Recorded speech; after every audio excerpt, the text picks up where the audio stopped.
Bem-vindo ao Screencast sobre como conduzir um projeto de investigação, com particular incidência para a área da saúde. Neste vídeo, vamos ver como utilizar o SPSS para apresentar tabelas de contingência e gráficos de barras, ou agrupados ou empilhados, que permitam descrever o cruzamento de duas variáveis qualitativas entre si. Vamos partir de imediato para a utilização prática do SPSS, porque a teoria subjacente a esta análise bivariada já foi abordada quando se descreveu uma única variável qualitativa, a questão das contagens e das percentagens. E eis as competências de aprendizagem que deve conseguir fazer no final deste módulo.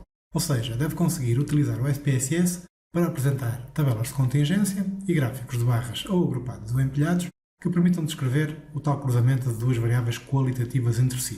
Por outras palavras, até que ponto é que essas duas variáveis variam juntas, estão associadas ou não têm relação uma com a outra.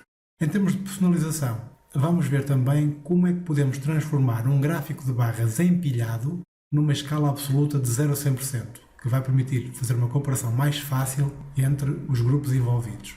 E além de apresentar estes objetos, tabelas e gráficos, vamos também interpretá-los, apresentando um comentário óbvio à análise, para que qualquer pessoa entenda, mesmo que não tenha bases de estatística, e um comentário de pormenor, este sim, já referindo as contagens e as percentagens, os dados estatísticos de suporte.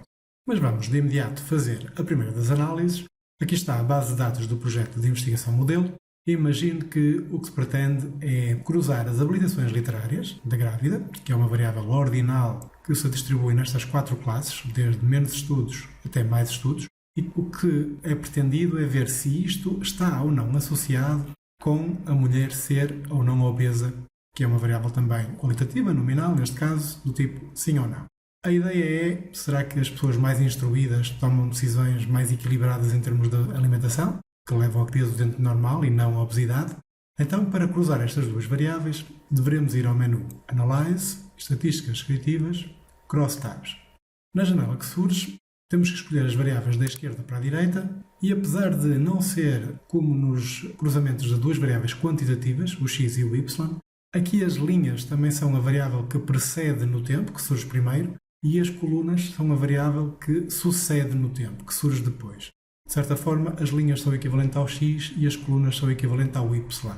Neste caso, então, as habilitações literárias vão para as linhas dessa tabela cruzada e o facto de ser ou não obesa vai para as colunas dessa tabela cruzada. E se mais não fizesse, se agora permisso OK, iria surgir, além do número de casos processados, que houve 49 válidos e uma não resposta, portanto houve uma mulher para o qual não havia essa informação, nós vemos que aparecem apenas as contagens de cada um dos grupos cruzados. Ou seja, eu não posso comparar em pé de igualdade porque os totais são diferentes. 1 contra 20, contra 22, contra 6. Faltam-me aqui as percentagens para eu poder ver se predominam as obesas ou as não obesas em cada um destes grupos. Então vou apagar este ramo e vou refazer a análise aqui no botão das tarefas mais recentes. E o que é que eu vou fazer mais? No botão das células, vou então, além das contagens observadas, que é o que já aparece por defeito, vou ligar também as percentagens e basta ligar as percentagens na variável que está nas linhas, que neste caso são as habilitações literárias. Se eu quisesse, também poderia ligar as percentagens na variável que está nas colunas, que seria dentro da obesa ou não, e as percentagens sobre o total, sobre, neste caso, as 49 mulheres. Mas, ligando as três, a tabela fica muito confusa, pelo que vou manter apenas a percentagem nas linhas. Continuo. E agora, se eu fizesse OK, apareceria a tabela, mas eu também quero o gráfico, pelo que vou ligar esta caixa que me diz que vai apresentar um gráfico de barras agrupado. Ao fazer OK, surge então, além da caixa de processamento de casos, que eu vou esconder, duplo clique, surge a tabela de contingência, agora já com as percentagens, e o gráfico de barras. E, olhando aqui para a tabela, na coluna da direita nós vemos que quem é obesa vai diminuindo a percentagem à medida que vão aumentando os estudos, o grau de instrução. Ou seja, quem tem poucos estudos eram todas obesas, que neste caso era só uma mulher. Quem tem até o ensino básico já havia menos, 50% de obesas. Com o secundário, menos ainda, 45,5% de obesas. E com o superior, menos ainda, apenas 1/3, 2 em 6 mulheres. Mas aqui o problema é mesmo esse, é que há dois grupos, os que não têm estudos e os que têm estudos a nível superior, que estão com muito poucas mulheres, 1 e 6.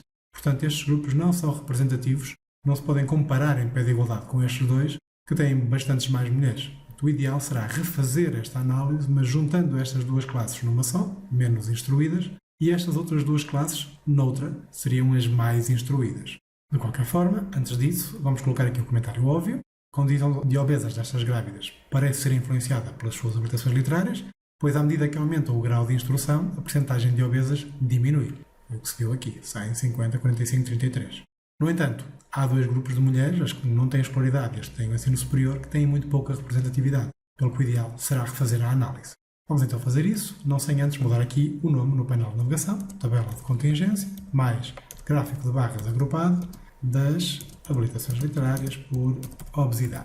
E agora sim já poderia implodir este ramo e avançar para a análise da nova variável que já existe na base de dados, portanto não tenho que a criar, ela já existe, habilitações literárias por categoria e tudo o resto mantém-se. Vou fazer OK, de novo um caso para o qual não havia informação, vou esconder esta tabela e agora sim, já tenho aqui na tabela de contingência 21 contra 28, portanto já posso comparar ambos os grupos e o gráfico também.